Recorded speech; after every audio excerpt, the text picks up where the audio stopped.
Well, hello. Welcome once again to Pale Blends and Beyond. Thank you for joining us today. The Square Set was a Cape Town-based South African rock band who were active from 1966 to 1974.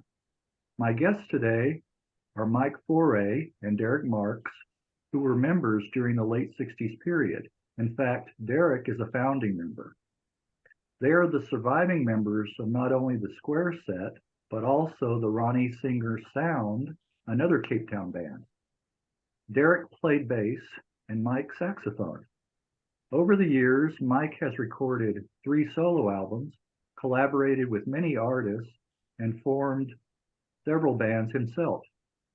Derek has written a book about the Square Set, That's What I Want, a detailed account of his time with the band. For those of you wanting a more in-depth history, the book is available on Amazon. Today, Mike lives in Chicago, Illinois, and Derek resides in Wales.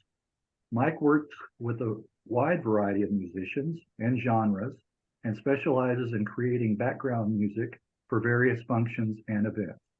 You might find him playing at Buddy Guy's Legends Club in downtown Chicago. And Derek is also still playing live. Well, welcome, Mike and Derek. Hey, Hi Greg. there. Good to see you. Hi. Thank you for meeting, and thanks for arranging this, you guys coordinating this. So this first part, as I mentioned, we're gonna take turns on your early childhood, early influences. We'll start, Mike, with you. Where were you born? In Cape Town. Okay. All righty. Do you have any fond childhood memories growing up there? Yeah, pertinent to my musical career, I remember distinctly when I first got emotionally turned on to music. It was hearing the Glenn Miller Orchestra playing In the Mood. And I thought that it was an instrument. And all of a sudden I was goose flesh all over the place, goosebumps. It had such an effect on me. And now I thought that was an instrument. I didn't realize that it was a full orchestra. So every time I went to a movie with the folks and there was a trumpet or a sax or a trombone, I did not know which instrument was producing the sound that I really responded to so well. Anyway, I thought it was the trumpet, and the trumpet was very popular around about that time, in the 50s. You had Louis Armstrong going full tilt, and Harry James, and all sorts of other bands which featured the trumpet. And then, of course, there was the Cherry Pink and Apple Blossom White. So, you heard a lot of trumpet, Eddie Calvert, and I thought it was a trumpet. So I got myself a job in the school holidays, in the vacation time, and saving up some money to buy my first trumpet, which I did. I think it was like the equivalent of $15 or something like that. It was quite a nice one too. I remember it had a Rudy Muck mouthpiece. Other trumpeters will recognize that name. I'd never come across it till that time. And I learned to play by ear completely, and would jam with a neighbor of mine. He was a piano player, so that was kind of handy. And when I was at art school later on, I became part of a band which was formed by some of the other students. Well, I wanted to go back just a bit. Do you come from a musical family? Not really. My dad had sort of, a natural talent. I guess he had a great like for music. He really enjoyed music a lot. And he played guitar, very basic rudimentary guitar, and he played harmonica. So I guess the answer to that question is yes. Well, can you recall one of the first singles or albums that you got? I do, yes. In fact, the first album that I bought was Miles Davis, and it was called Changes. And it was that kind of opened me up to a whole new world of jazz and of the trumpet playing and Miles Davis's genius. And yeah. Yeah. Well, let's switch over to Derek. I'll have the same questions for you. Talk about where you were born, Derek. I was born in Cape Town, and I was born in a place called Belleville, which is quite a way north. And at the age of 16, I moved to Sea Point, which, as far as I'm concerned, was like the land of the living. So I met a lot of people at school who were instrumentalists in playing.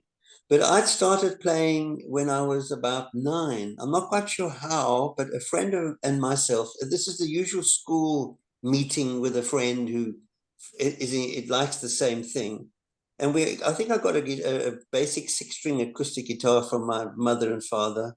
I still can't remember how I got that, but we used to play, and specifically what I do remember is Michael and myself, not Mike Faure, but Mike Mundell was his name. And Michael was very good with woodwork, but we used to go into a dark room and we used to strum our acoustic guitars in the dark. And Michael had a, which was great because we couldn't see what we were doing. And I mean, to this day, it's really taught me the skill of not looking at the guitar when you play, because I know exactly where to put my fingers. And Michael's brother was older than both of us, so he got a whole lot of records. And my favorite record was The Shadows.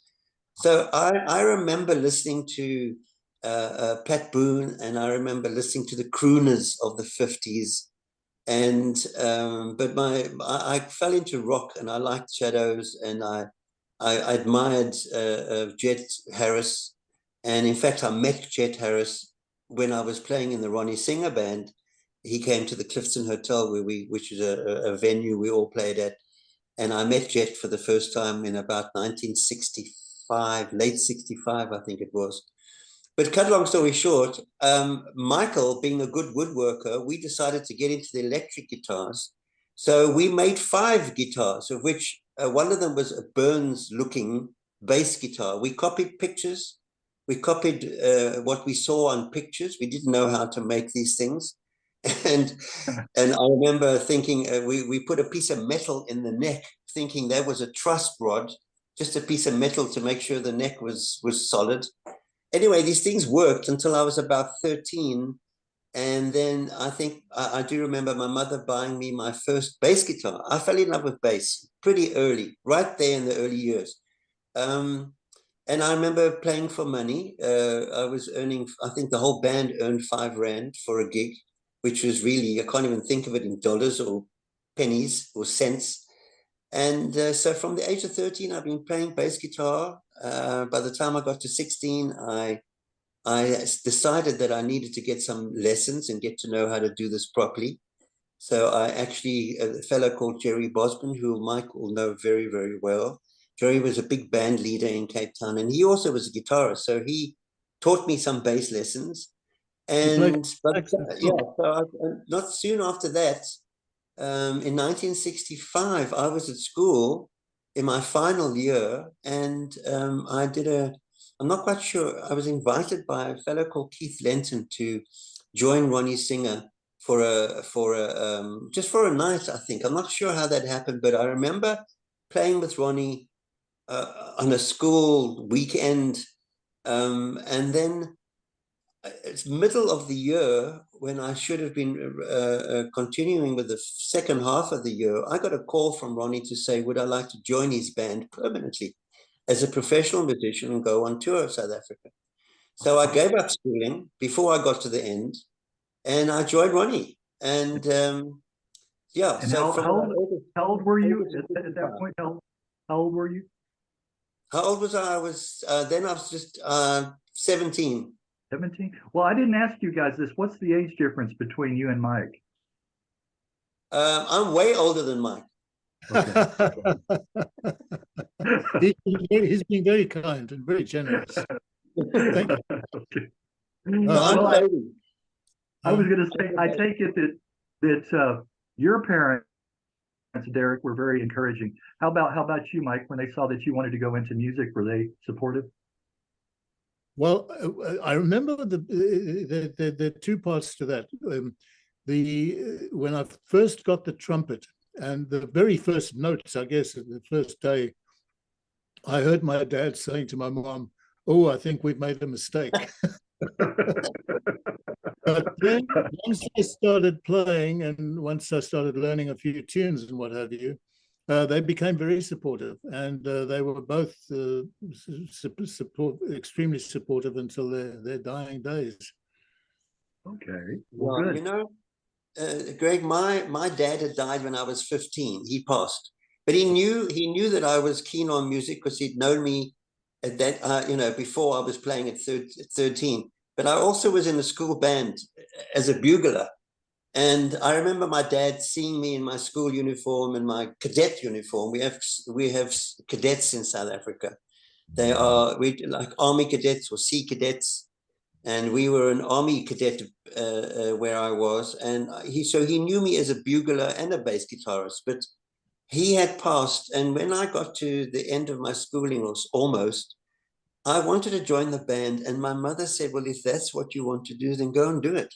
And I remember my friends' fathers and their parents were saying, "Leave! How can you leave school? You've got 6 months to go. You can't leave now." And anyway, I left. So that is a supportive mother. She really supported me, that's for sure. But she didn't last long. She lasted about another 2 years, 3 years after that, and she was gone. So, but yeah, very supportive family. Okay. Well, go ahead and go back and pick up the story with the Ronnie Singer sound, Derek. So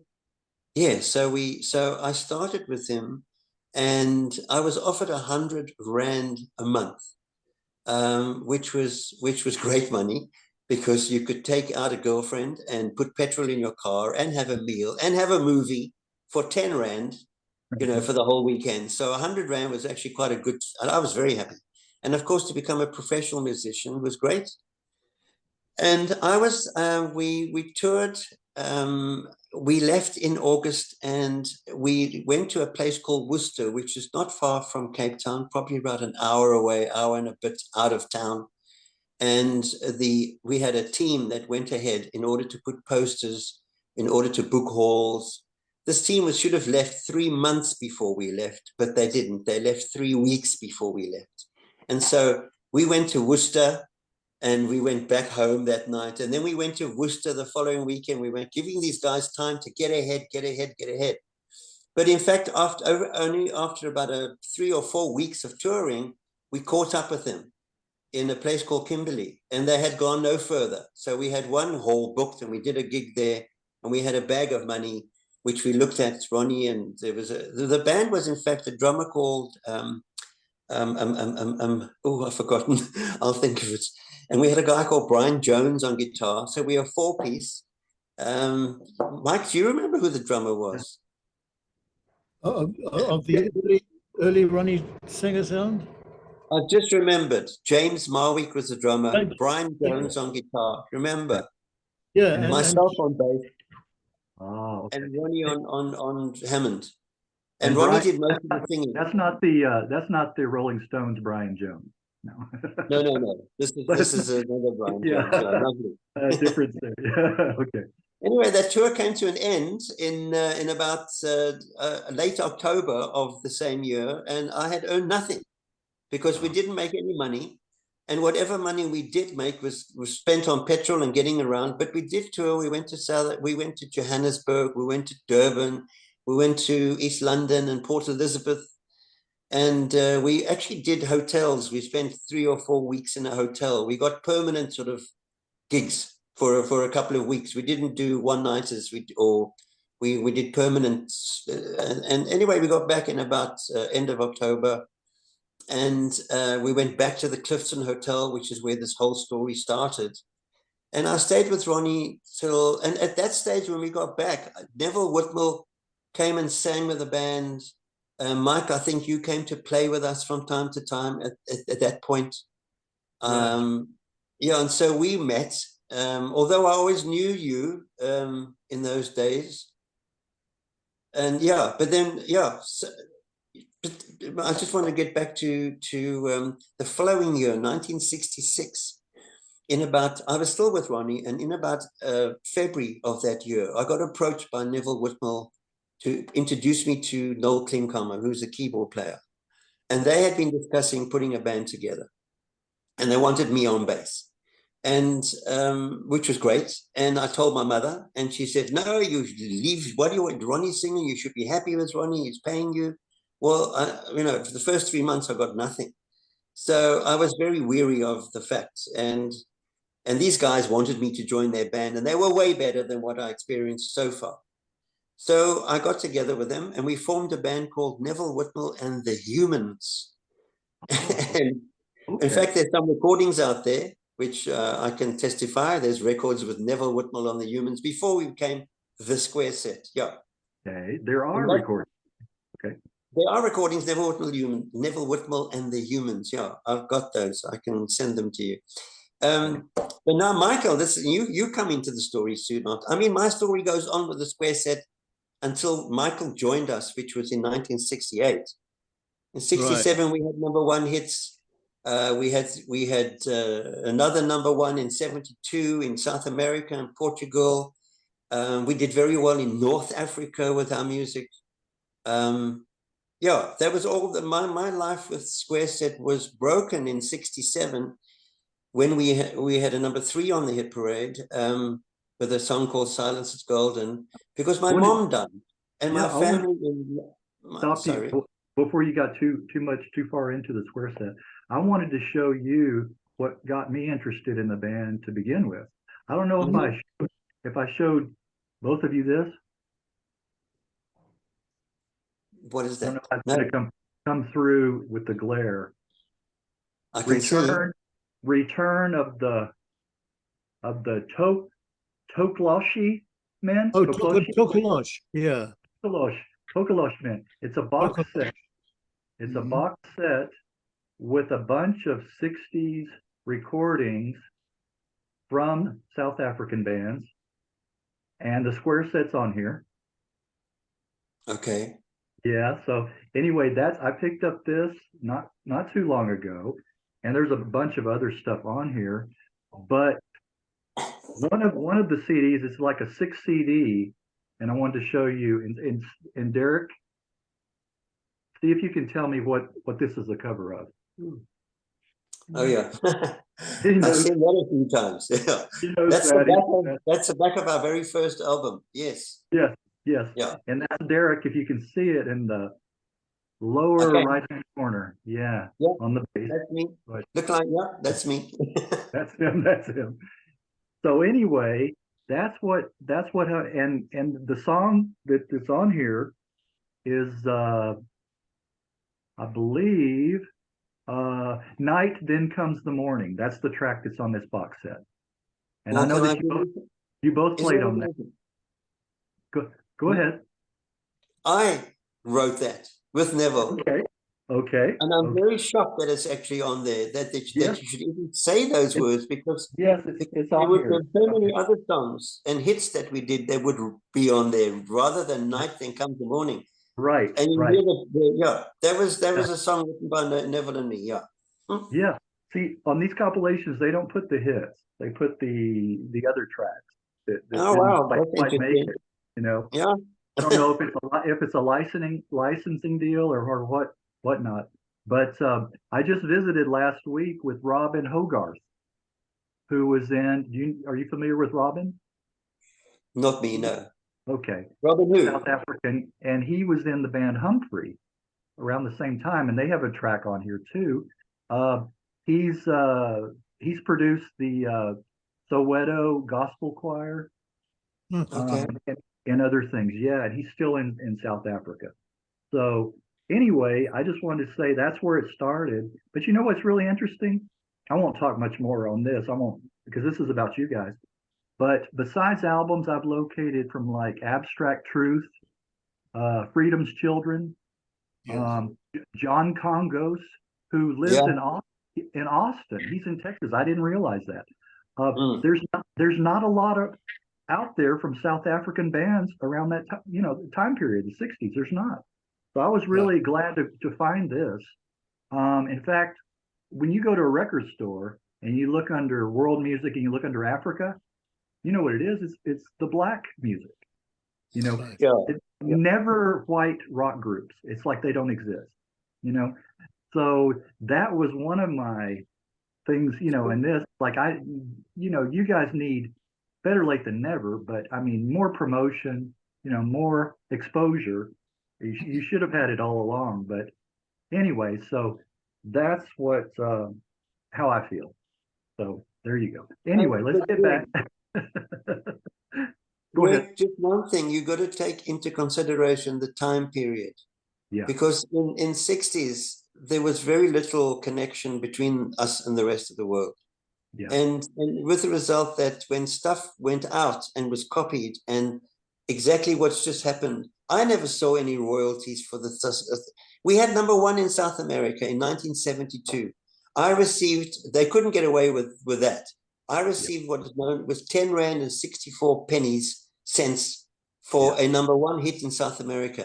Do you know how much money that is? I can't even tell you. It's not even a 10p, or it's nothing. minimal. And we had, and that's what happened. The record companies took the money. We never saw it. There was no communication. There were telegrams between people. You wrote a letter and it took 2.5 weeks to get anywhere.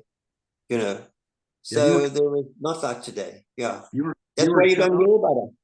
Yeah, you were closed off, shut off from. Yeah. And of course, apartheid. I want to get into that a little bit later. Talk your stories about what your personal stories, if you will, about that. Okay. We'll go ahead and get up to speed with the square set and how you guys work together. Well, I think I must start off with my association with Ronnie Singer, and then subsequently with Derek. I was playing with gig bands, just throw together gig bands. Eventually, one of them did quite well. It was called the Beat Unit. And we would play at school dances and things like that. And but I had heard about this band at the Clifton Hotel, and I was yearning for something a little better than what I was in at the time. And went through to the Clifton Hotel and was just absolutely blown away when I heard the Ronnie Singer band with his Hammond B3 and a Leslie, and he did have a Leslie in those early days. Yeah. And because the tenor sax and the Hammond organ are a match made in heaven. I mean, I've always loved that sound. Nice. So yeah, then I met the guys, and it was I recall actually Derek being in the band when I first heard Ronnie's band. And so we naturally became acquainted then, and then Ronnie asked me to sit in a couple of times, and that became a regular thing. I would catch a bus and a train, and it was to the gig, and have a huge amount of fun playing at the Clifton. It was probably, I'd say, the most popular venue in town. And yeah, it was really great. I mean, just gorgeous scenery setting, on a coastal drive overlooking the ocean. It was great. And yeah, so then I started playing with another band. Actually, the Beat Unit that I just mentioned got a gig at a place called The Stables. And I used to see you there as well, Derek.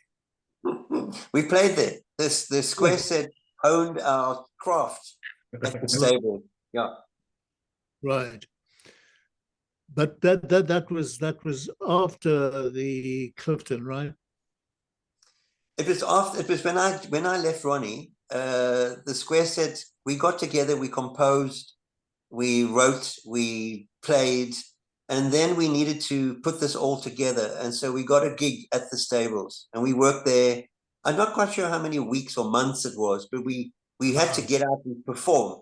So we were performing at the Stables also, and then Ronnie Singer left the Clifton, and we went straight back in. So that's what happened there. Yeah. Yeah, so with Beat Unit played the Stables, and the Stables was an interesting place because it was during the day it was an antique store. So every time you went in there, everything was different. Oh, really? Okay. This couch was not there. That closet was not there. That whatever. And these were vintage pieces, lovely old antiques. The guy, I think, was owned by a guy called Freddie Viveros. Exactly. Yeah. Anyway, so we had a great time there and jammed a lot with each other's bands actually. But yeah, the Ronnie Singer sound was still the band to play with in Cape Town at that stage, and I was so chuffed when he called me. And he saw me at the gig, and he said, "Hey, I'd like you to join the band full time." And so that's where it started, the Navigator's Den, and I joined the band. 300 rand a month. No, was it 300? No, it was. Sorry, I think of a later gig. I think it was 100 a month. That's right. Which was that's all he was prepared to pay. And you know what, Greg?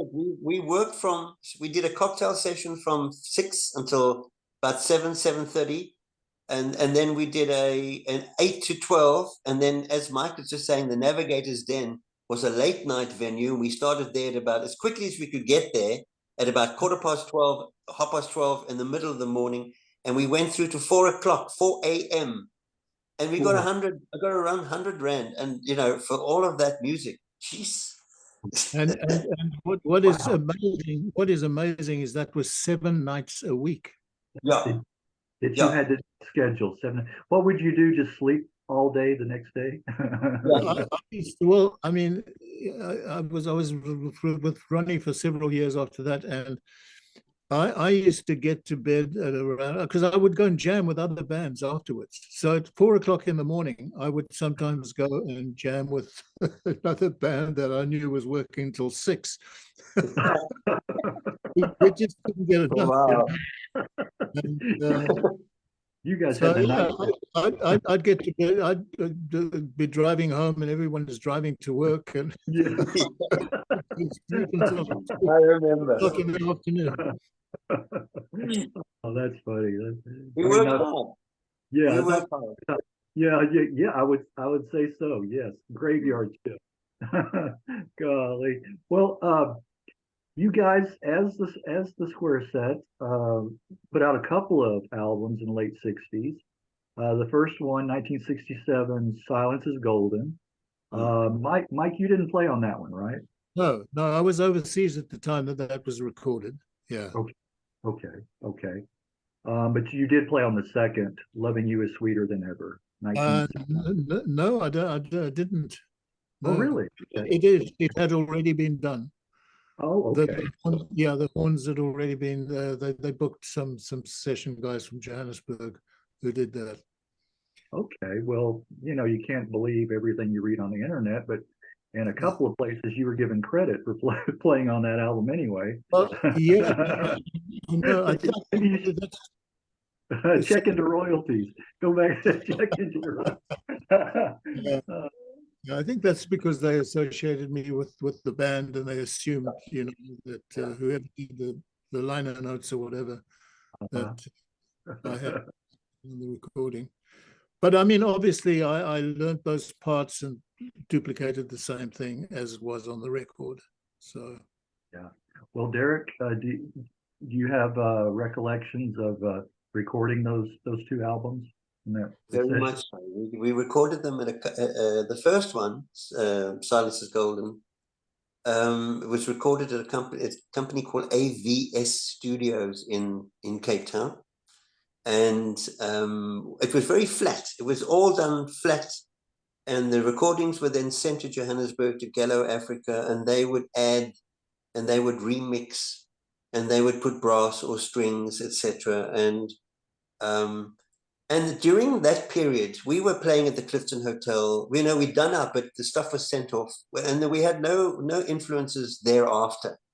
Whatever happened, happened. And we were very happy to hear that it had happened. And that, in fact, when my mom passed in about March of 67, I said goodbye to the band. My family in London wrote to me and said, come, we look after you. It's just me and my sister.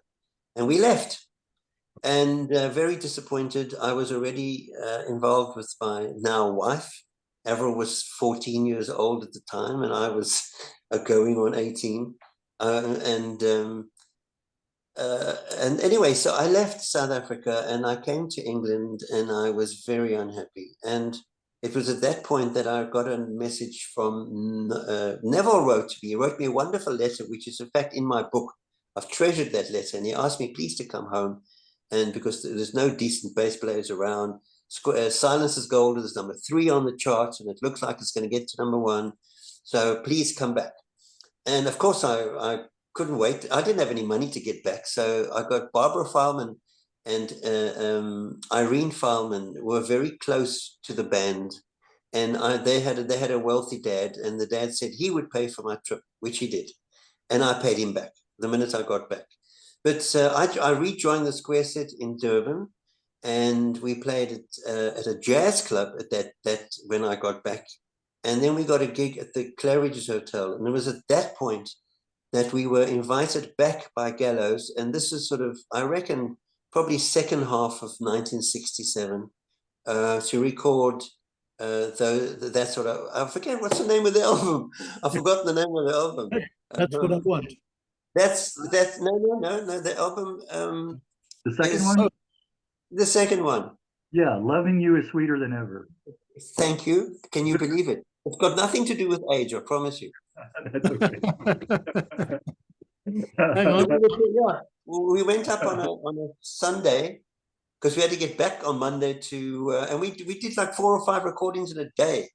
You know, we would, but we went back to Cape Town and we completed that album, Loving You Sweeter Than Ever.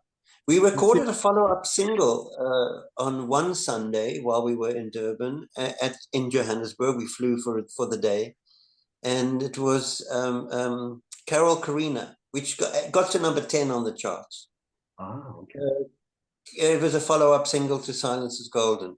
The fact that That's What I Want got to number 1 in 1971 and 72 in South America and in Portugal.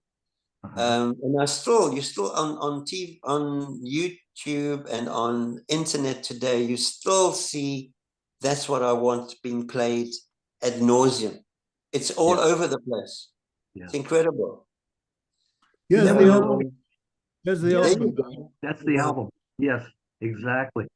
You know, if I didn't know what the music was like, and I look at that cover, I think psychedelia. I think it's gonna be, I mean, that looks like a trippy album, you know. But yeah, go ahead. It was recorded 4 or 5 years before psychedelia. Exactly. It only came out in the 70s, 73, 74 with disco and a little bit before then. I think like 72 was psychedelia. Yeah. Well, you never know, Derek. Like you said, where your music is going to be popular. You know, who's going to pick up on it? What stations? What countries? You know. Yeah. And you know, it's really, you know, mind blowing sometimes to get that. You know, music travels. So. You know, but because of all of this, we needed to get a proper sounding band, and this is where Mike came into the scene. Okay. We needed to have sax in our band. And when Mike came on the scene, which was in 1968, Mike, you joined us in 68. Yeah. That band took off, thanks to you. Jeez. It was fantastic. I really enjoyed it. as I say, with the Hammond and with the Neville Whitmore singing, great selection of music. You know, he really played some great bluesy soul song. He would really dine out on songs like Georgia, and we'd have huge jams on that. So the song would last a good 10 minutes or more, and it was just a dream repertoire and a dream collection of musicians. Noel was very much into jazz. He was jazz influenced, so his style of playing on the Hammond was really something that we had not heard in the country before that. And yeah, Neville singing and Derek's bass playing. I mean, Derek's bass playing always impressed me. He had a unique style with that trebly sound, which we'd just never heard before, and he hasn't lost that touch. Well, it was nice. You were the missing element, missing piece, Mike, and the band kind of meshed really well. Yeah. No, it was excellent. Well, there were. Go ahead. Sorry. I was saying that, you know, it came to an abrupt end in I think about October of '68, and Mike was part of that end, which was very, very sad. And I've always been I've never understood why it came to an end so abruptly. And I've written in my book, my thoughts were that Noel and Mike I think you were part of you. I don't know if you went with him, or I know Noel Klinkhammer wanted to get to Berkeley. He wanted to get to America. And I think it was, he may have been tired of the rock or stuff, but he wanted to get into learning more. And I really believe that because of Noel wanting to leave, things came to an abrupt halt. But I don't know, maybe you know more, Mike. It's certainly not the way I remember it, as far as him wanting to go to the States is concerned. That I saw as his own issue, a separate issue. We certainly did not make any kind of decision or plans together. Okay, no, never thought that. Yeah, no, not at all. No, I like yourself. I don't remember the exact reasons for the band quitting, but I thought it seemed to me at the time like there was some issue with Neville as well, and he didn't seem that keen. I don't know if he had some kind of romantic issues or whatever was going on there in his private life, but he just didn't seem as into it as he used to be.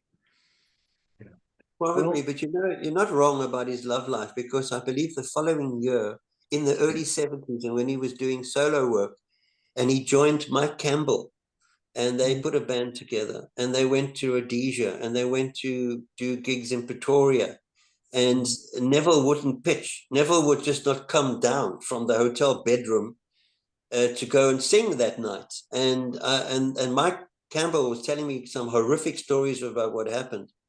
But it wasn't long after that Neville actually did pass away. So, and I know for a fact that he'd been drinking from the age of 16 or so. He was really into his mother's milk, as he used to call it.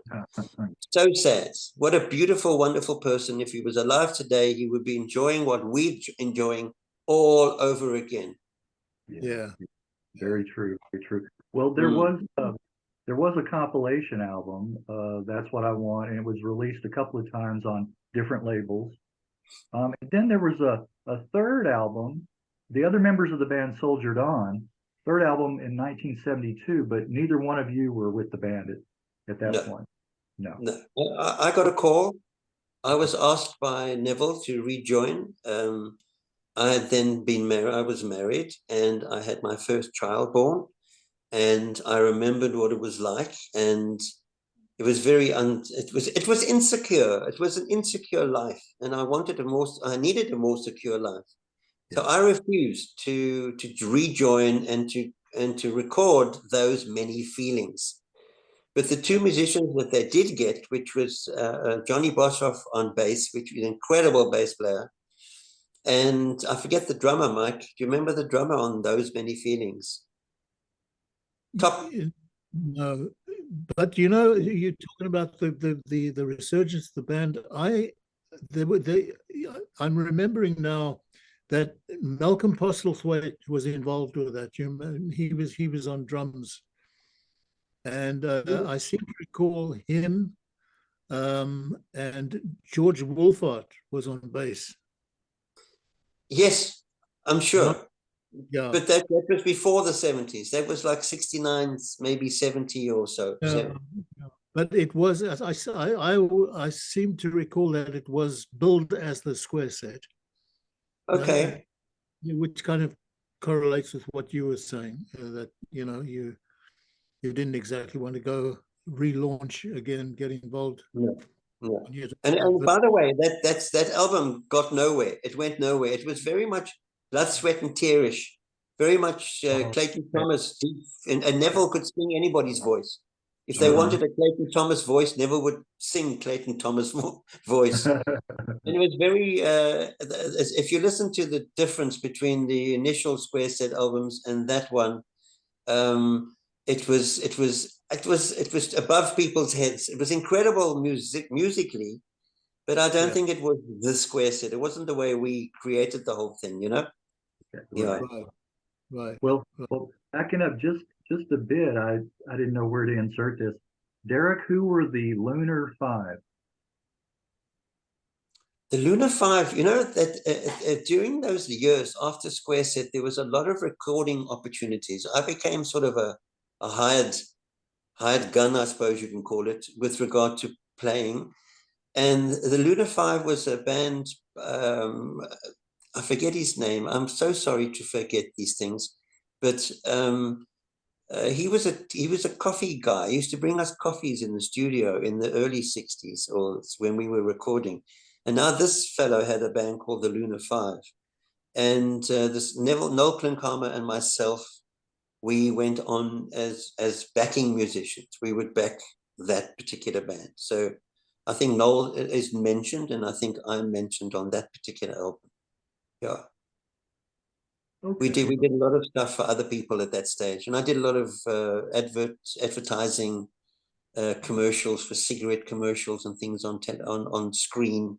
My bass playing was needed for the James Bond type sound. So I became a recording. I went very much into recording in those years. Yeah. Bernie Brown. Bernie Brown. Thank you, sir. God bless you. Look that up. Wonders of the internet. Yeah. Well, what other? Well, let's talk about your experiences, each one of you, with apartheid and the socio-political era in South Africa at that time.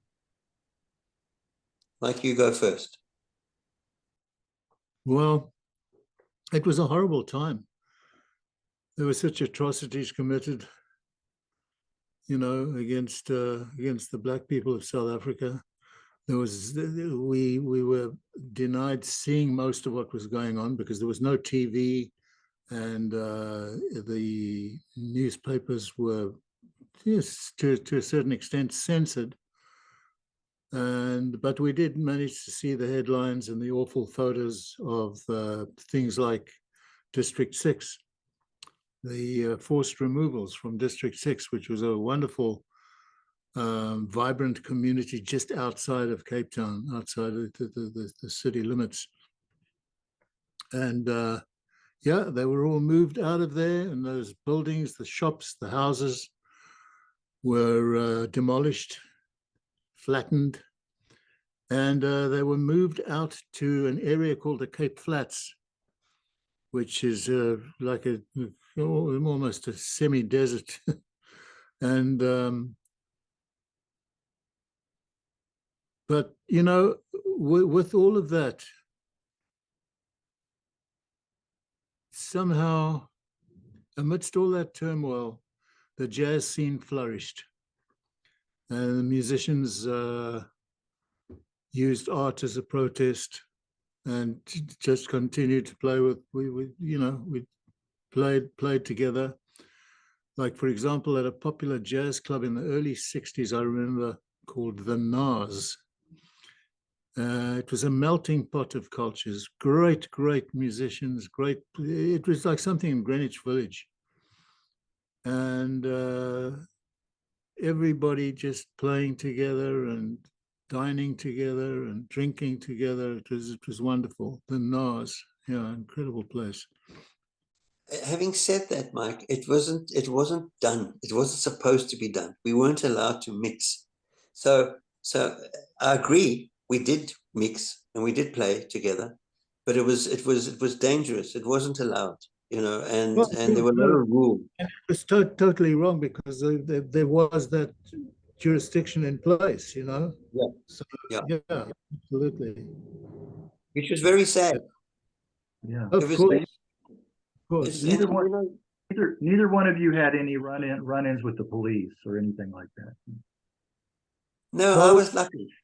Security or no, nothing like yeah, that. when we were with Freedom's Children, obviously the name itself used to send shockwaves through the law enforcement agencies, but there were incidents where they would be monitoring us and had plainclothes guys coming into the clubs that we played at, you know, to it was a pretty scary time. So you knew. I think, you know, in the 60s, it was probably a little bit freer than it became in the late 70s and 80s. That was really bad times for South Africa. Right. And playing there, and during the 80s, there were the restrictions from the rest of the world, and you couldn't get petrol after 5 o'clock on a Friday. So to do any gigs over the weekend, you had to make sure your car was full of petrol, and you were allowed to take 5 liters of petrol in the boot if you needed it. But it was horrific. You couldn't, and sanctions against the country were horrific. We really went way down, and that's why things changed. Thank God. But it wasn't, you know, we knew we weren't supposed to be together, but we played together. It was wonderful. Those people are incredible, wonderful musicians. Yeah, I mean, Did you have something, Mike? Yeah, go ahead. the Cape Town Art Center was a gathering place for musicians of all colors, and people like I remember playing there with he was known as Dollar Brand in those days. Later, he's also known as Abdullah Ibrahim, and played with him and with other wonderful African players, Dudu Pukwana and Winston Mankunku. Oh, yeah, fantastic. Wow. Yeah. But Michael, you reminded me of a gig we did with Anton Fig, Keith Lenton, you, me, and I'm not quite sure who else was on the gig, but we did a gig. That's a wonderful memory you've just brought back at the Cape Town Jazz Club Art Center with Right. you. You were there. This is before all that stuff, by the way. This is, I think, where we first met. Yeah, I played Somewhere along those years. Well, a bass player who used to live in New York, Midge Pike, he and his wife, Susan Pike, they ran the art center. And they had, fantastic collection of musicians who would play there on a regular basis from what was called the townships. And wonderful memories I have playing with those guys. Yeah, you mentioned Anton Fig. Yeah, you and he started the band Hammock. Yeah, well, it was Anton, myself, and Keith Lenton, the three of us. And Midge Pike, the bass player.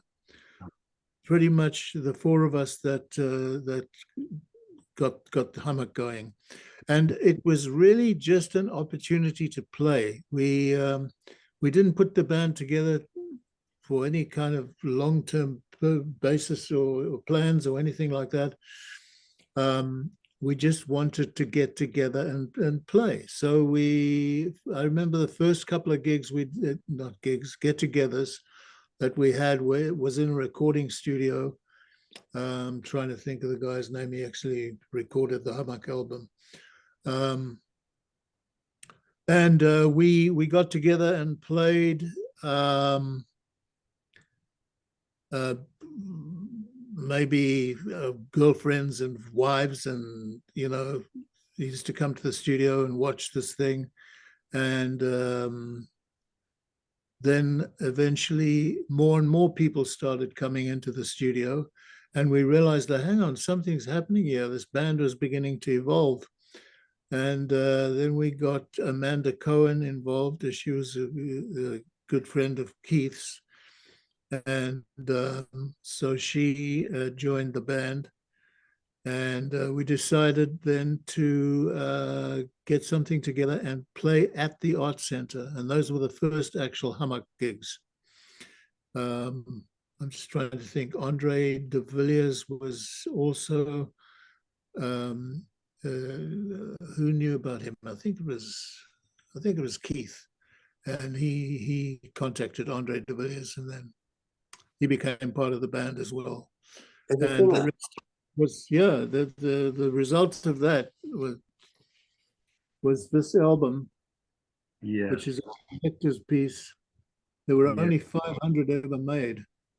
Wow, and you still have a copy of it? Yeah. It was an incredible band, wonderful. Wow. Yeah. Wow. Jeez. Was this recording engineer Ian Martin?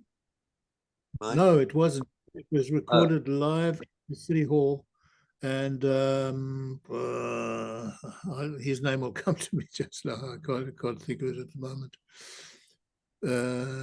Laurie Goldberg. Okay. Yeah. Okay. The studio. Yeah.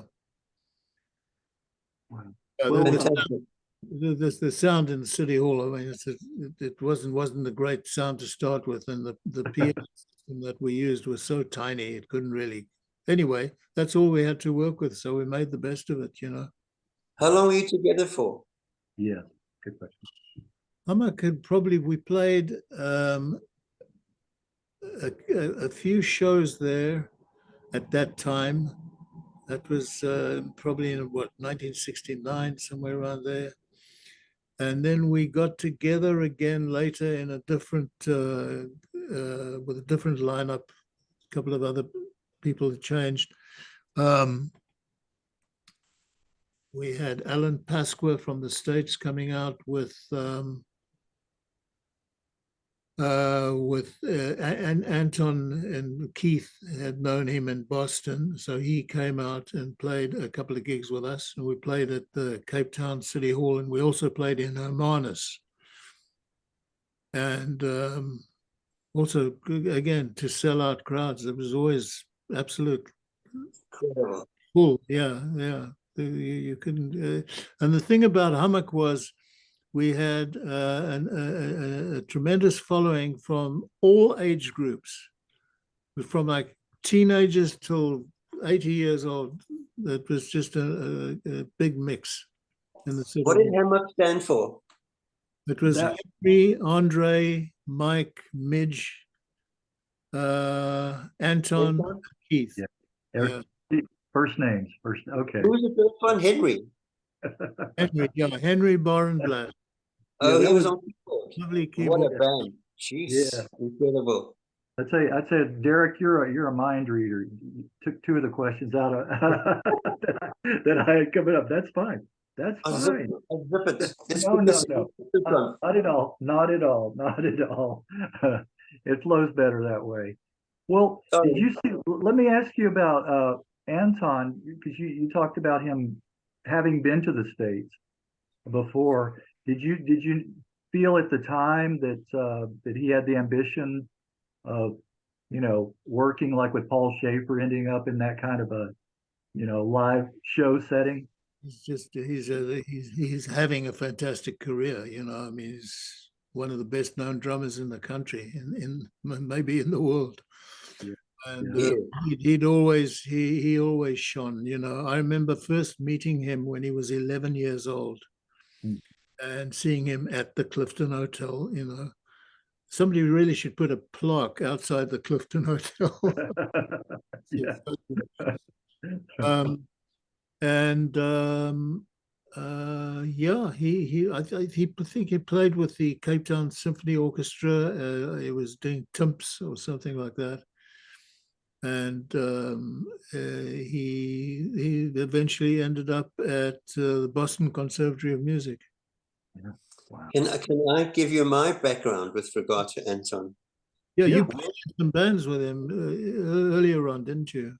With, I was, when I first left the northern suburbs and went to Sea Point, the land of the living, I went to school at Sea Point Boys High, and I met quite a number of musicians there.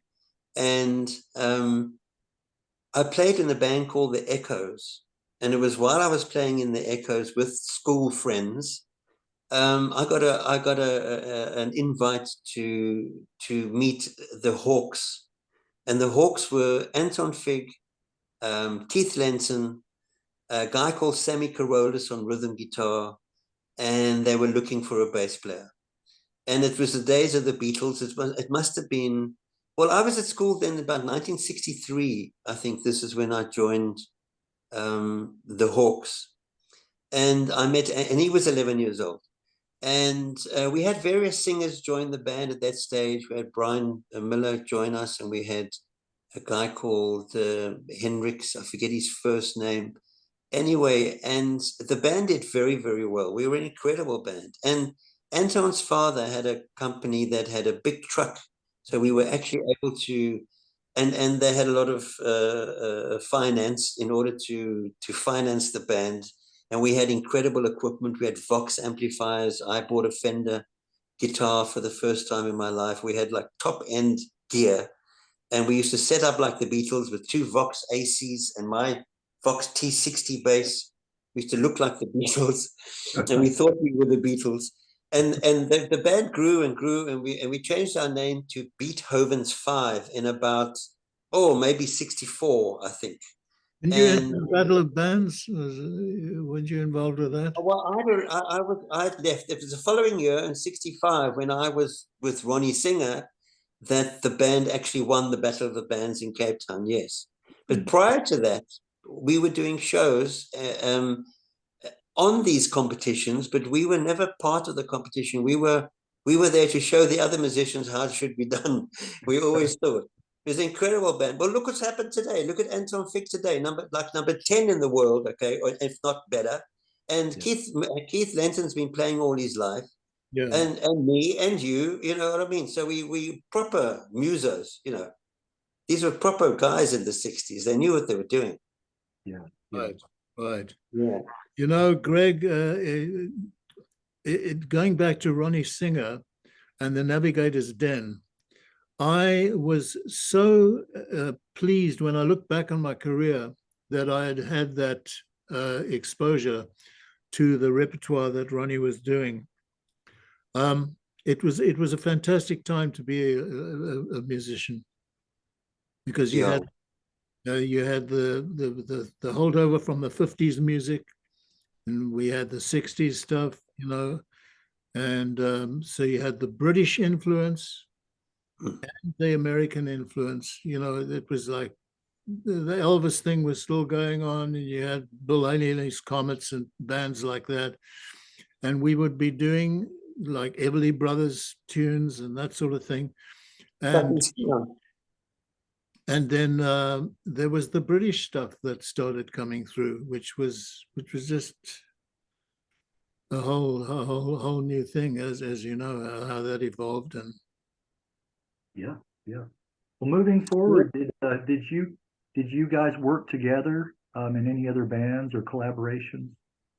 we did a few gigs together. I remember us playing. There was with Brendan's Bar at the Holiday Inn in Belleville. Correct. Yeah, we put a band together for that. Yeah, it was lovely. Very proud of those moments. And then we worked together in jazzer bands after that with the Riverboat Jazz Band. You've popped in to play with us from time to time. Always a thrill. It's always a thrill when Mike pitches, when Mike arrives with his little box then you know that it's going to be a great day. That's for sure. Love playing with him. Yeah. That, Greg, it's worth talking as well about the Navigator's Den itself. I Mhm. mean, in those days, there was a regular calling of what they called the mail boat, which would arrive in Cape Town from England, and it brought the mail to Cape Town, and so those sailors would come to the Navigator's Den. So, of course, when you had sailors who hadn't been ashore for a while, you had ladies of the night in the clubs, Yeah. and that was our audience pretty much during the week. Okay. Towards the end of the night on a Friday or Saturday, you'd see couples coming in tuxedos after their fancy restaurant gigs or whatever outing they just come from. So there was this wonderful mix of people, and dancing on into the night. It was just incredible. The band was about on a platform which was, I think, 10 foot high. At least, maybe even more. On a mezzanine up the top there. Right. It was a tiny, tiny little area for us to play. I mean, there wasn't room really for more than 4 people, and that was a squeeze, But because the Hammond organ, of course, took up a lot of space. And there's some really interesting evenings with. What you're forgetting, Mike, is above our heads was a hole cut in the ceiling to go to the next level, to the next floor. Oh, I'd forgotten. Remember that people were dancing up there as well, or they'd be looking over the thing, but they would spill and they would drop things. So we put a plastic thing, a secure thing, so nothing could fall on the band. You remember that hole above us? Now that you mention it, I do. Yeah. Well, thank goodness they didn't want to do something else through the hole while you're playing. Yeah. Could have happened. We wouldn't know because we had plastic above us, security. Yeah. And of course, the bouncers were a big feature as well. It was an interesting collection of people. Arthur, just to elaborate on Arthur, the big guy, massive man, big, wide and big, tall, and he had I think it's two knots. It was a rope with 2 big knots on one side and a bigger one on the other side, and I think they used those to throw in order to get the shipping lines. When the boats came in, they would throw those so that it would wrap around the thing for the boat to be tied up on. But Arthur would use one in his hand, and the other big part, he would hit people on the head. He would take them down. That was his security. We didn't have weapons. He had a big ball of rope, and he would hit people on the head with it, and you wouldn't stand up. That's for sure. I've never forgotten Arthur. Arthur, jeez. Oh wow! What an enforcer! Yeah, wow. That would work on me. That's for sure. Oh wow. We had some clubs, after the Navigator's Den. Well, the first Navigator's Den was right in the docks. I believe so. Unfortunately, that closed shortly after I discovered it, and then it moved to downtown area. But then once that sort of faded away, there was the Spurs pretty much took over. Yeah. Ronnie also played at the Spurs, so I worked there with Ronnie as well at the Spurs Club, and that was another, obviously also patronized by sailors and what have you, and a bunch of characters and some pretty rowdy elements which these bouncers used to take care of. Yeah. And, who was the? I'm trying to think of the owner of the Spurs. Johnny. He had a gun. He used to pull his gun out every now and again. That's part of the story. So yeah, I can say that I have played Summertime at gunpoint. Nothing for these people to put. Everybody in South Africa, well, not everybody, but you need protection in South Africa, so you have a gun. You know, usually most people have guns. Right. Yeah. It Well, never went off, did it? It never went off. Did you remember? No. Okay. I did hear about incidents at the Catacombs, which was another nightclub just a couple of steps across. Okay. And yeah, so Noel Klinkhammer and myself and I don't know, somebody else, I can't remember who it was. We had played a fancy gig, somewhere just out of town. And we got to the Spurs, we'll go to the Spurs for a jam session. So we were in our tuxedos and the band was playing, the resident band, and maybe the Idiots or something like that. Fantastic band, the Idiots, by the way. And so we walk on the stage, Noel, myself, and whoever else it was. And so the Izzy was the manager, the owner. Izzy, anyway, I can't remember his last name. So he sees that we were about to start playing, and he walks up to the bandstand. He says, "Mike, Summertime." yeah, ready. We'll play it in a little bit. Just got to get through these other songs. We'll do it for you soon. Summertime. Okay. He pulls out this gun, points it at Summertime. I said, Summertime, guys. One, two, 1, 2. 1, 2, 3. What time is it? It's summertime. In those days, Summertime was a huge hit. You know, we were at this table of 8. I remember sitting there. I'm not quite sure why we were sitting. I played there as well, and I don't remember the band. I must apologize. But anyway, we're sitting with him at a table, about 8 of us, women, guys, prostitutes. I don't know who was it, band members. And he got up all of a sudden and he pulled his gun out and he pointed it at somebody at the table. And that's the image I have of him. He was to my right. And I remember that. I remember seeing that sits in my brain when he pulled that gun out. What a mad, batty guy to run a club, do me a favor. Yeah. Jeez. That's funny. That's a good story. Well, his name was Chris. Yeah. Oh, okay. Well, he kept things in order, I guess, with that gun.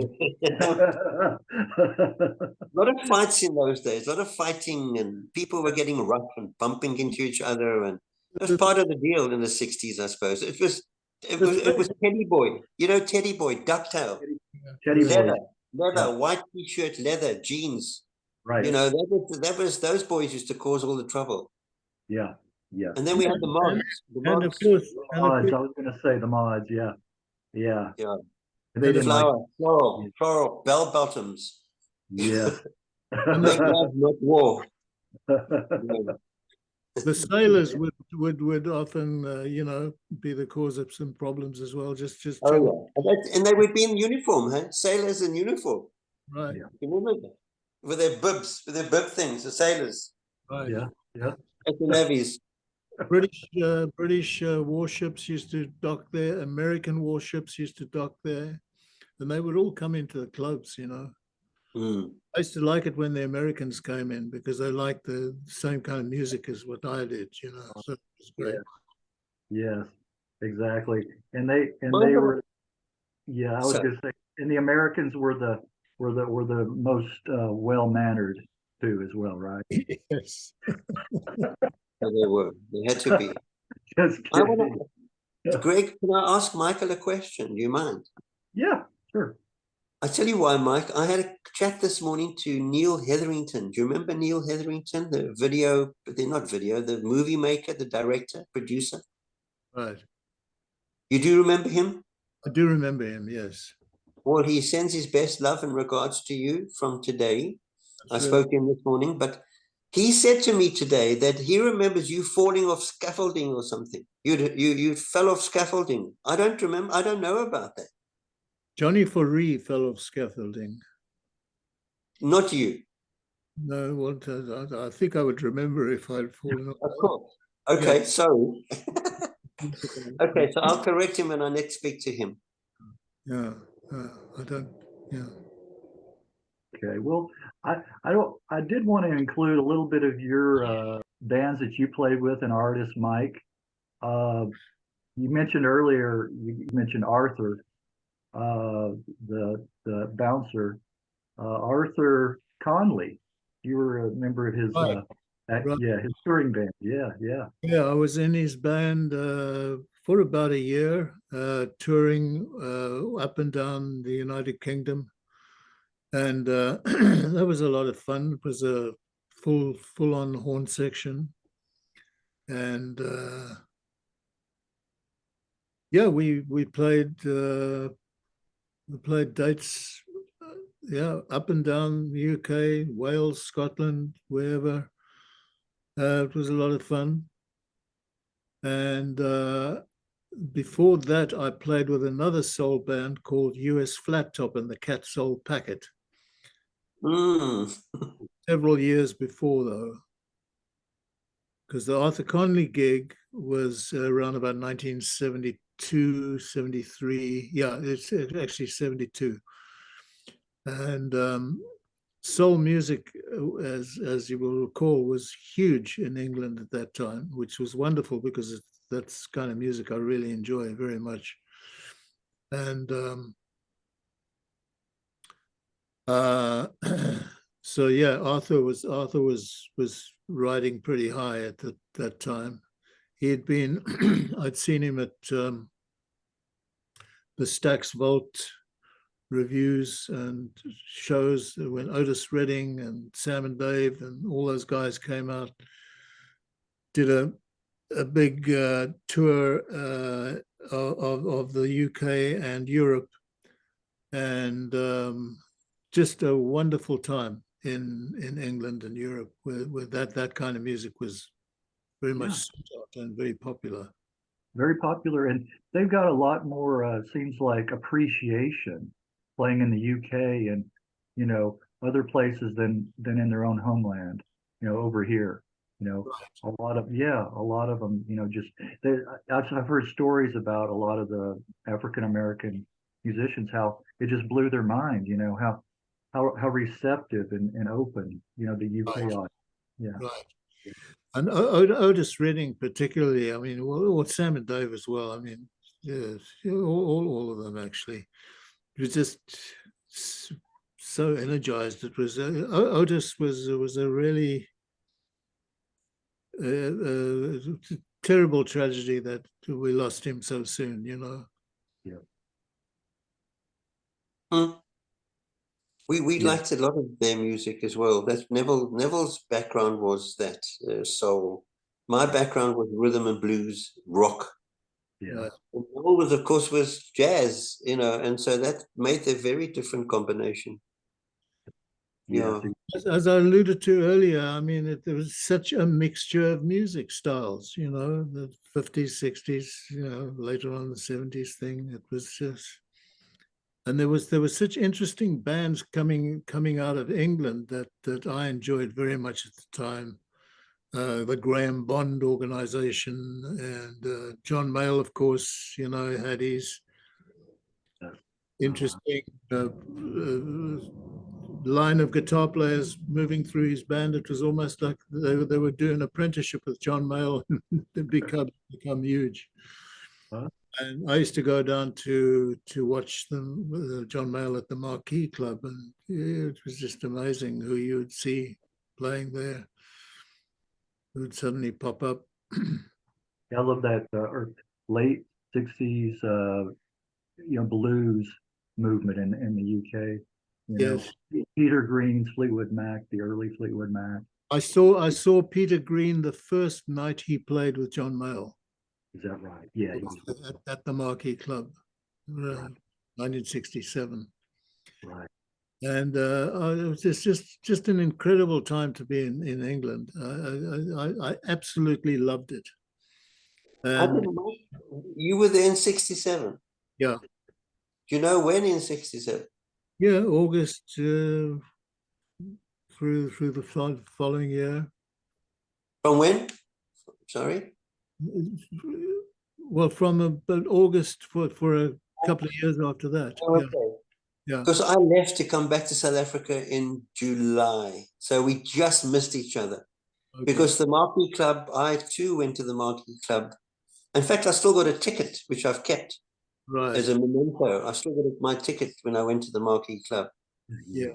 I'm not quite sure if I saw John Mayall. But it's pity we just missed each other. But the following year we worked together, so that's great. Exactly. It was meant to be. Yeah.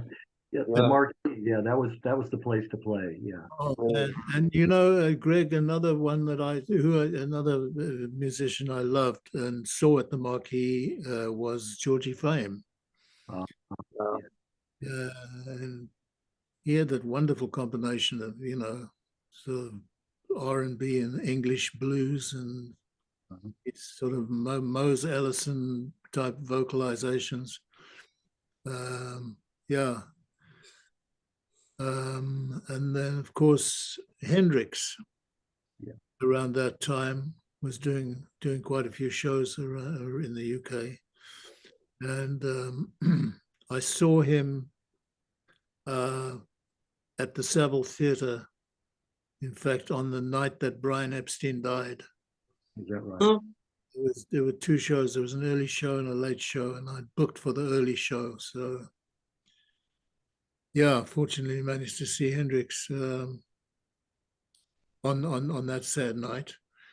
And then I saw him again playing in a small club up the road from where I used to live in North London.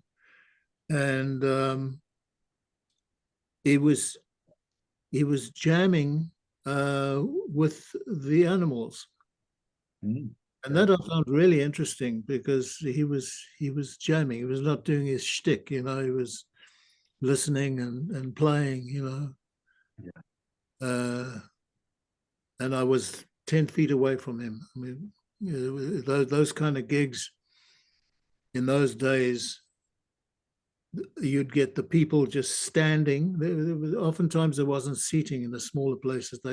You just stand there and watch the band play, and then behind that the people would be dancing, And so with my flatmate, I got there real early, and that's how I was so close up because to in proximity to the bandstand.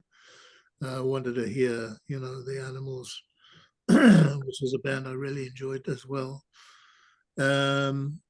Yeah, it was just fantastic. Yeah. Just about every night they, heard stories, somebody. And sometimes there was the package tours with, several artists, a night, and it was cheap. It was cheap, right? I mean, Yeah, yeah. I'm envious of you guys growing up during that time period. Yeah. You were spoiled, yeah, definitely. Mike, thank you for sending me the copy of your Southern Sunrise CD. I did give it a listen.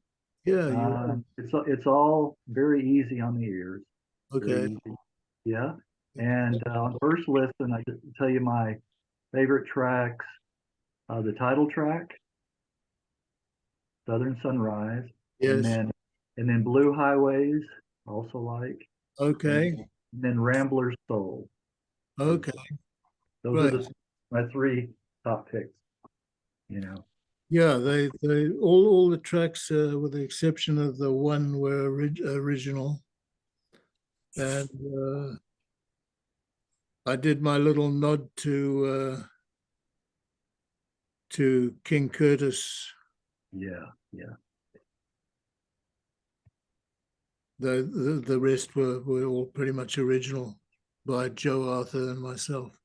yeah, yeah. Yeah. Well, I'm glad you enjoyed that. Thank you. Yeah, nice, nice. Well, I want to hear, in emailing back and forth, we discovered we've lived close to each other on a couple of occasions, Well, Mike. yeah. And I want to know, what period in your life did you perform in the DFW area? 90 from like 96 till about 2012. And worked quite a lot in Fort Worth. There's wonderful players there that I played with. Buddy Whittington, who had been, are you familiar with Buddy Whittington? No, I'm not. A great guitar player. He was with John Mayall's band for 15 years when Mayall, was in the States and kept mainly in California. And Dave Millsap, I was in Dave Millsap's band for several years. And we used to play, smaller venues and bigger venues, and played a few gigs at the Bass Hall in Fort Worth. Yeah, We opened that.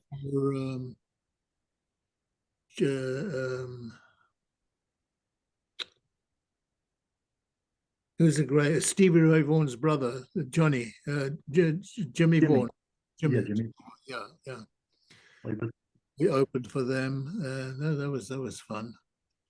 And just some wonderful blues musicians in Fort Worth. And then in Dallas, I was doing corporate stuff, making some money for a change. Yeah. Now, whereabouts in Richardson did you live? We lived on Nantucket Drive. Yes. I know, right. We're off of Campbell, right? Yes, exactly. I know exactly. Yep. Yeah, I know where you lived. Yeah. Isn't that something? Yep. That okay? Doesn't go in. Nobody else watching this is going to care about that. But hey, I do. All right. Well, Derek, I want to go back over to you. I would say shoot it back over to you, but we've been talking about the pistol before, so I don't want to scare you. But go back over to you and to 2013, and the reformation of the square set. Take up that story. Well, I'm going to have to go back a little bit to 1987. Okay. Because in 1987, we tried to revive the band. And now this is with Neville and with Malcolm Postlethwaite. They were all members of the band, Neville being a founder.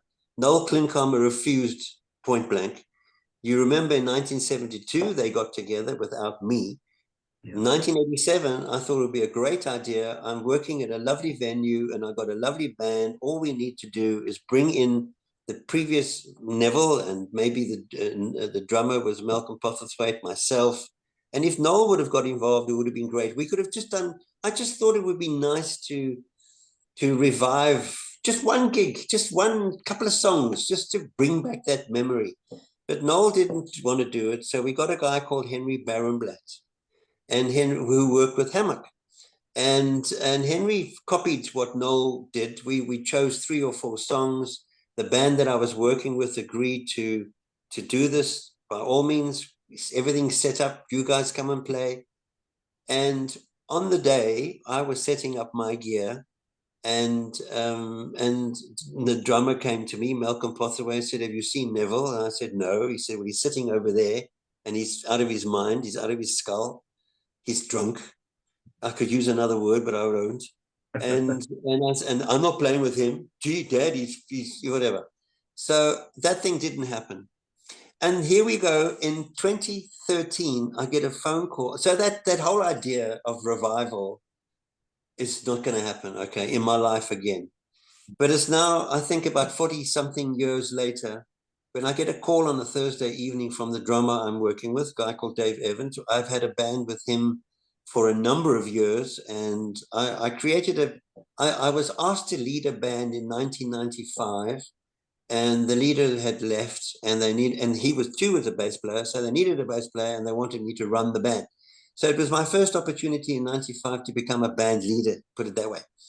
And we changed the name to Adrenaline, and it's now 2013, and adrenaline is now petering out. We've had enough years together, and I got a call from Dave to say, why don't we bring back the music of the Square Set?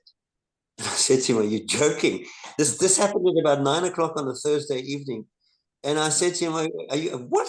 I haven't, that's a name I haven't heard for so many years. What are you talking about? So he said to me, well, why don't you, no, man, he said, there's a lot of, who wants to do corporates and weddings and shit like that? Those days are over. We got lovely venues. We can do shows. We can do all kinds of things. Come on, man, we must bring back the music. I said, but how are we going to do that? Noel's dead. Neville's dead. Keith Moffat's dead. You know, everybody, I'm the only one that survived. So he said, don't worry, we'll get musicians. And we did. Some great guys came to the fore. I had meetings, and I brought my little albums and my little paper cuttings, and I brought my computer with the Square Set sound on it and the songs on it. And the guys at the meeting all agreed we would do this thing, would bring it together. And this was 2013. And by the time it got to 2015, which was a good 2 years almost, or about 18 months later, nothing had happened. We did one gig. We were an 8-piece band. They just didn't understand what I was trying to refer to. They didn't understand what it was like to be part of the 60s, 70s, 80s, 90s, and now we're in the 2000s. You had to be there, because the drummer, although he's my mate and we've been working together for so many years, he said to me, D, he calls me D, I don't play like that anymore, D. Do you play like that? I said, no, I don't. But Silence is Golden was a #1 hit. And I think if anybody's going to listen to this music after so many years, they want to hear it the way it was. Okay. So no, you can't do that on your bass drum. You got to play it the way the song was written. And so 18 months later, I was totally frustrated. This is what wasn't going to happen. So on a Sunday, after having done one gig, which was an incredible gig, we played in a rather large venue in Cape Town. There were 700 or 800 people, and it was on song number 4. We were given like a slot, a 30-minute slot to do like 5 or 6 songs.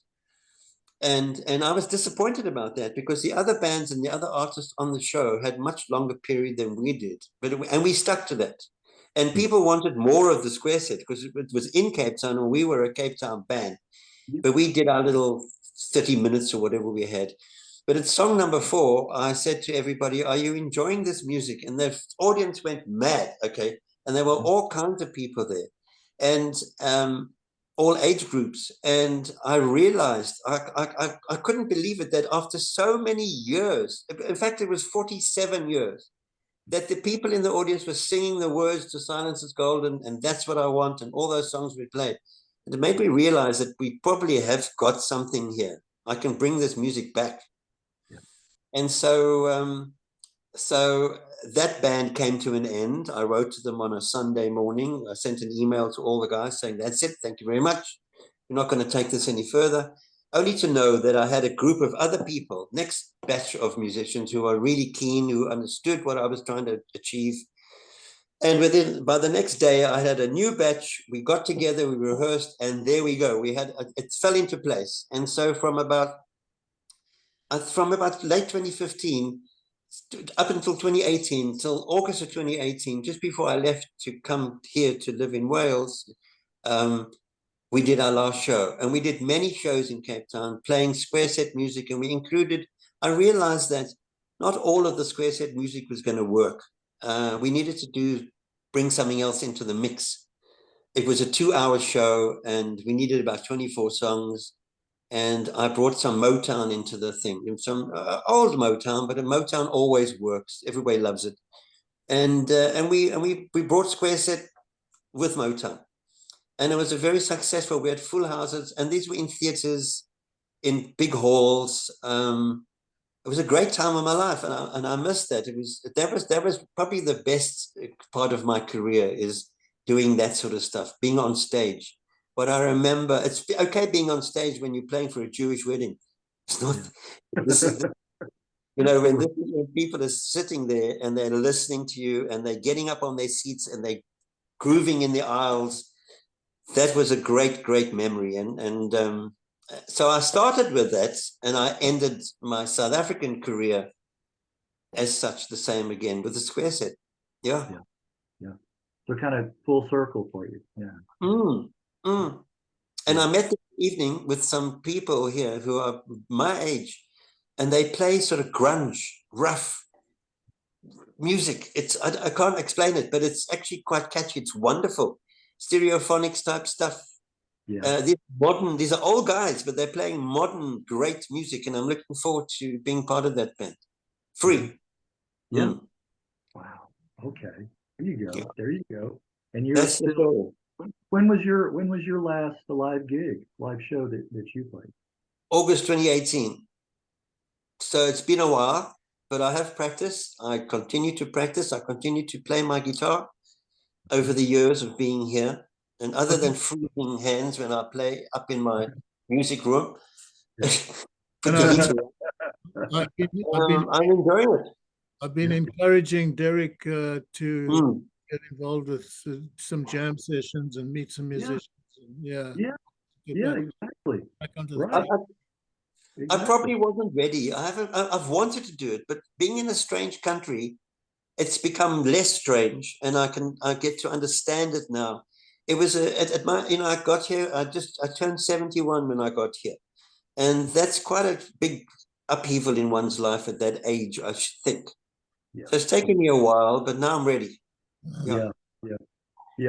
I talked to what was the guy's, I can't remember the guy's name, but he was from California and he moved to Nashville because he was kind of a country rock, I guess you'd say.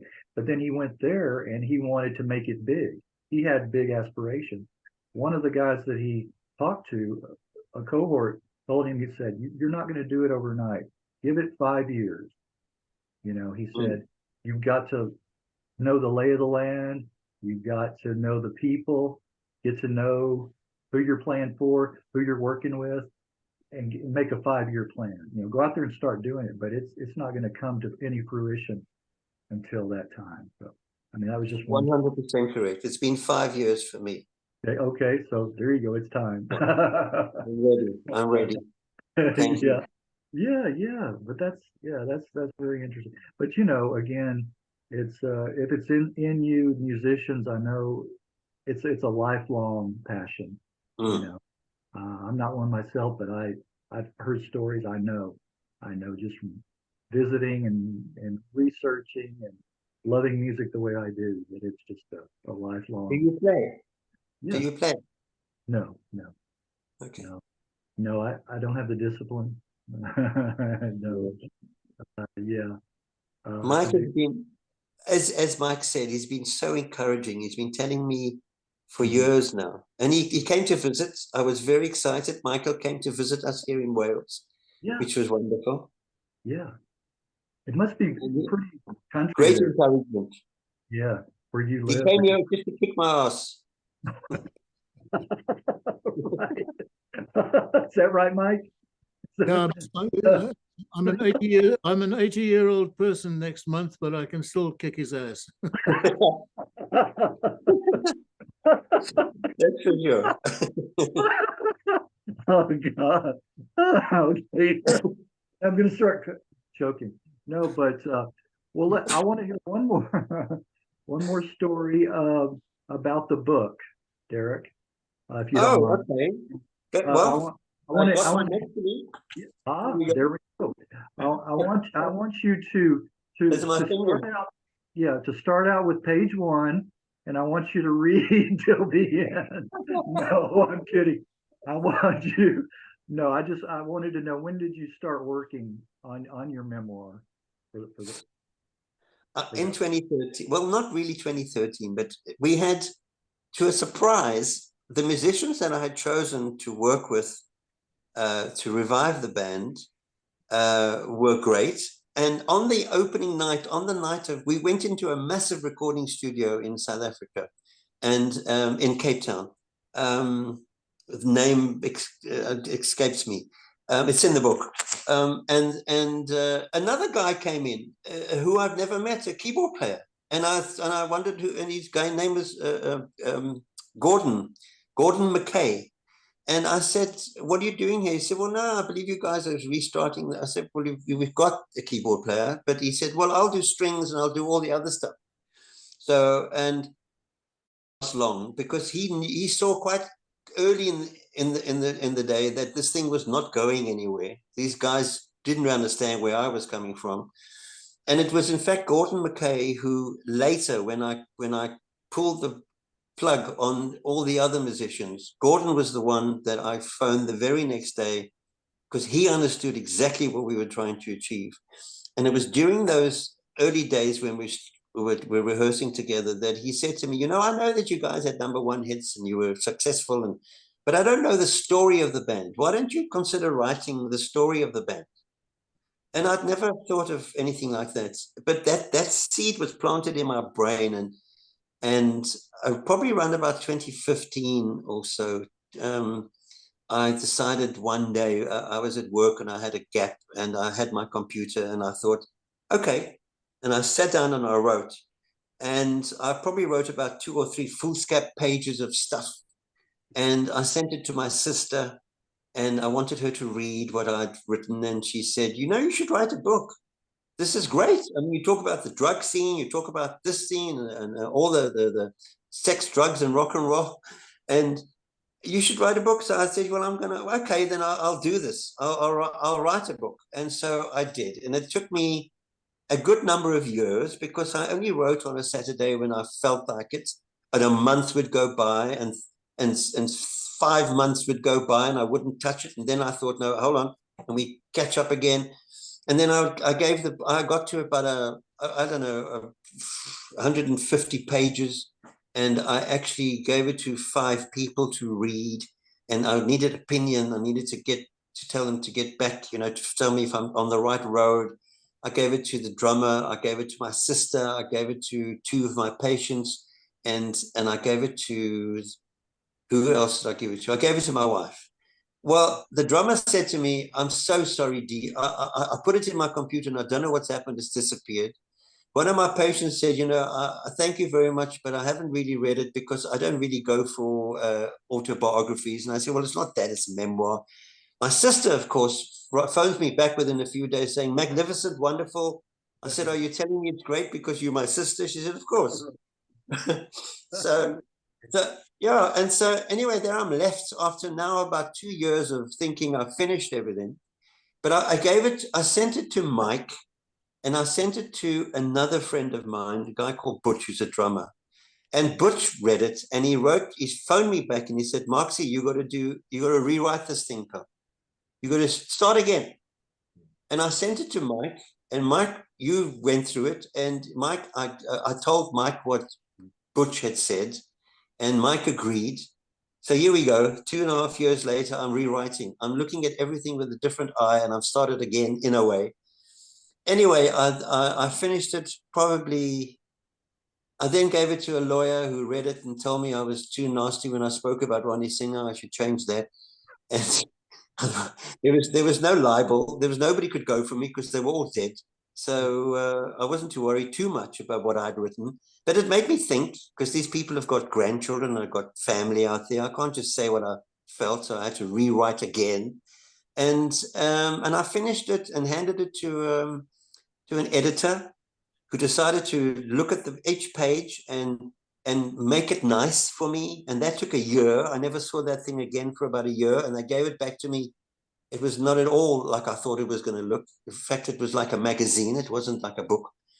And then I had to do it again. And so this whole process went. And to cut a long story short, in December of 2020, COVID and all, I sent it off to Amazon, and it was made into a book.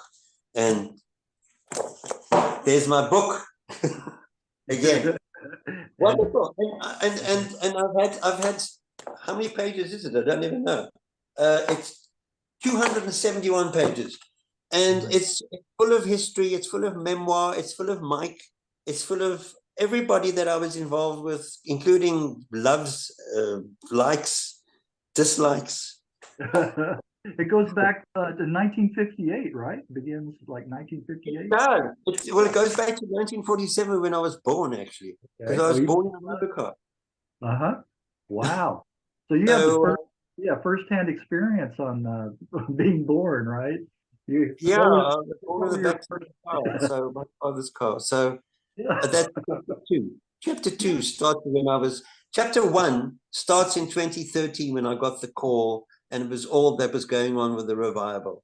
And then chapter two starts when I thought it would be interesting to put the fact that I was born in a car and the fact that I had polio as a kid. So not that it stood in my way ever, but Right. that came into the picture because I was never good at sports. I couldn't. I thought I was good, but I wasn't, and therefore I think music came to the fore. I fell in love with music because I couldn't do anything else. Yeah. You know. You had quite a successful career in business after that. Yeah, I would say so. I tried hard, you know, but the best thing was for me to get into the medical fraternity at the age 42 Yeah. and study and get involved, and that was the best years of my life. Yeah, Massage therapy? correct. But Yeah. in South Africa, it's more. It's not unlike America, where we are medically trained, where it's a 4-year medical sort of background. Right. And it's registered with the government of the country, the Allied Health Professions Council, and all Yeah. that sort of thing. Yeah, so and that was the best years of my life. Yeah, massage and music, great. Right, right.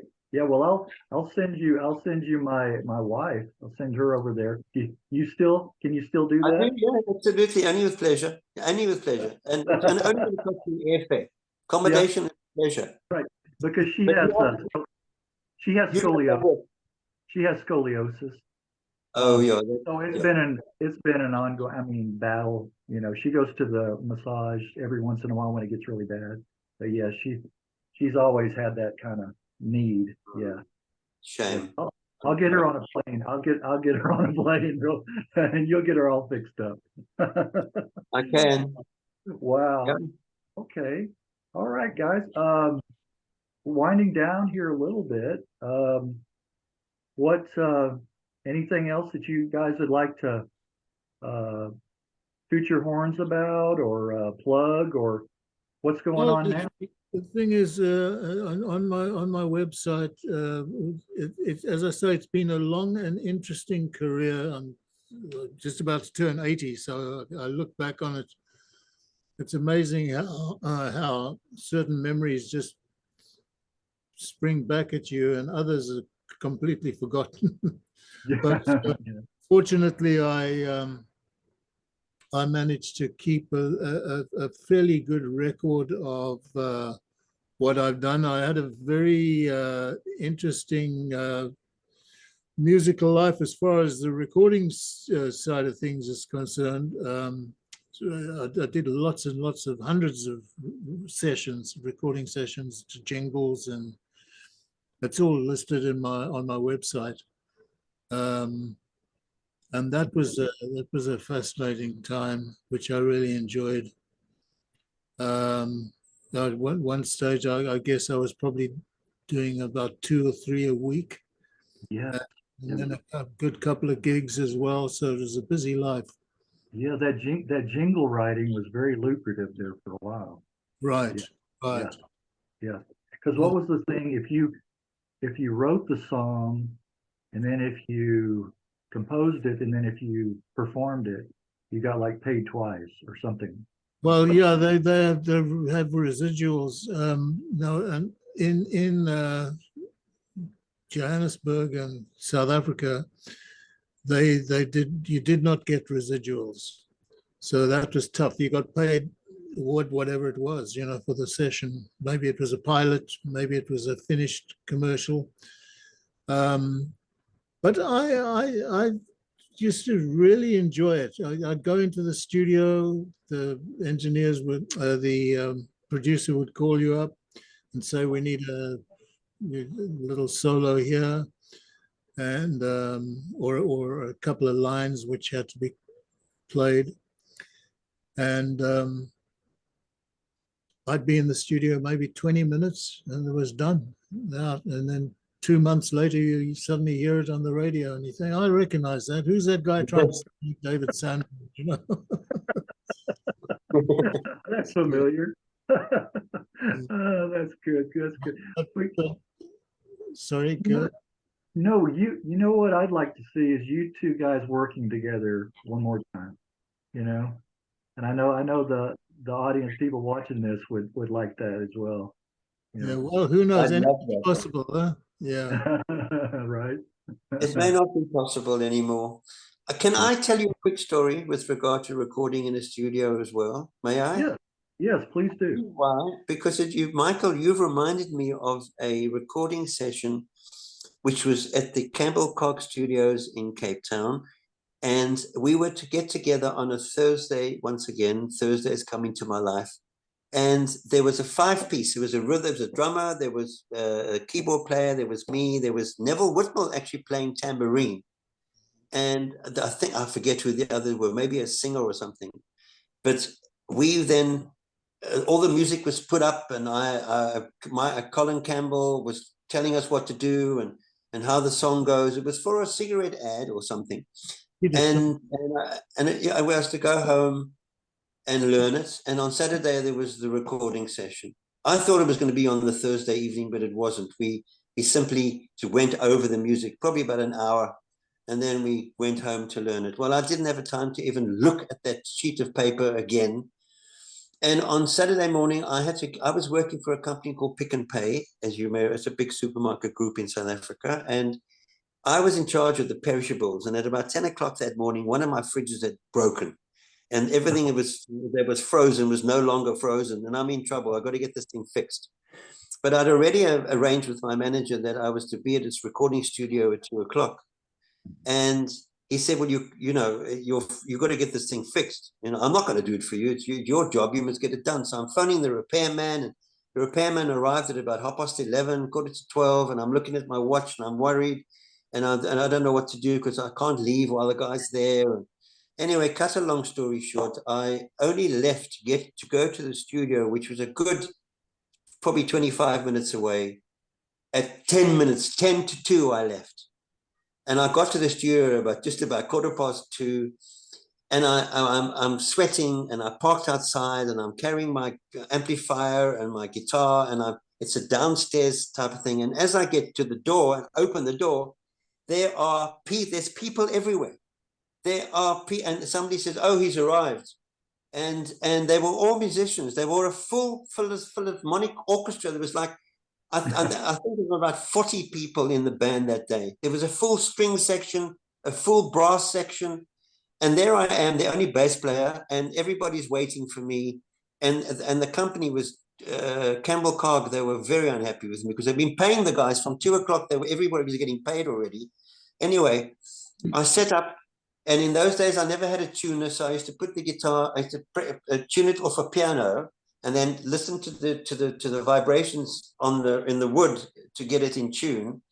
And we were all ready. It took me about 6 or 7 minutes to get that act together. And Campbell goes with his stick, he's banging it, and he says, "All right, everybody, is everybody ready?" And of course, everybody's done their tuning, and we're ready. Right, 1, 2, and he goes, and of course, I play the first 2 notes, and I don't know what the third one is, and I make a mistake. Oh my God. And I put my hand up, and everybody stops. This whole orchestra stops. There were 32 people there, and I was 31 others and me. And it's okay. So, and then, okay, let's go again. And he counts us in again. And I start, and I make another mistake, and the whole orchestra stops. And Colin Campbell then got upset. He got so upset. You can And get it.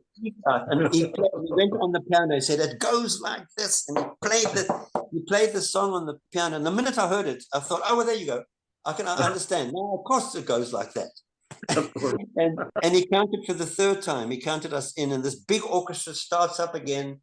And I played it all the way through. And I've never forgotten it. It was the most horrific time of my life. But those 31 other musicians must have hated me because they've done their homework, and I didn't. Well, that's a memory that I don't want to remember too often. That's for sure. Oh no, exactly. Hard going. Well, it stays there ingrained in your brain, that's for sure. Yeah. Big mistake. Oh, a lot of pressure, a lot of pressure. Wow. Yeah. But I was a young man then. Yeah. Yeah, you could deal with it. Well, you got the freezer fixed, right? Thank God. I did my Yeah. job. Yes, there you go. There you go. All right, guys, that's a wrap, I guess, as they say. Unless you can think of anything else you'd like to add. I'm happy. I'm No. very kind. All I want to add is Greg to say a big, big thank you to you. I really appreciate the opportunity. And and the next thank you, Mike. Thank you for including me in this. I really appreciate it. It's once again an opportunity to relive this whole thing, Absolutely. Lovely. Yeah. Great Yeah. stuff. See, that's what I enjoy about this is you guys telling your story. That's what I like to hear, and that's what the viewers like to see and listen to as well. And then Okay. the stories that you mix in, the anecdotes, it makes it all worthwhile. Right. So yeah, the music lives on. It Yeah. does. Yeah, it You're, does. and Derek, you didn't fall asleep on the sofa. See. Yeah. No, it was lovely. Thank you very much. All right. Well, you're welcome. You're both very welcome, and all the best to both of you. And to you. We will stay in touch, and I will send both of you a copy once I get it edited a little bit, Mhm. and then you can post it wherever you'd like, and let everybody know and see what Thank kind you. of see Wonderful. what kind of reactions and comments we get. Great Great. stuff, Thank Greg. you. Thank you so much. All right. Well, thank you both. All the best to you. All right. Good to see you, Derek. Take care. We'll be in touch. And you, Mike. God bless you. Yeah, All you right. Bye.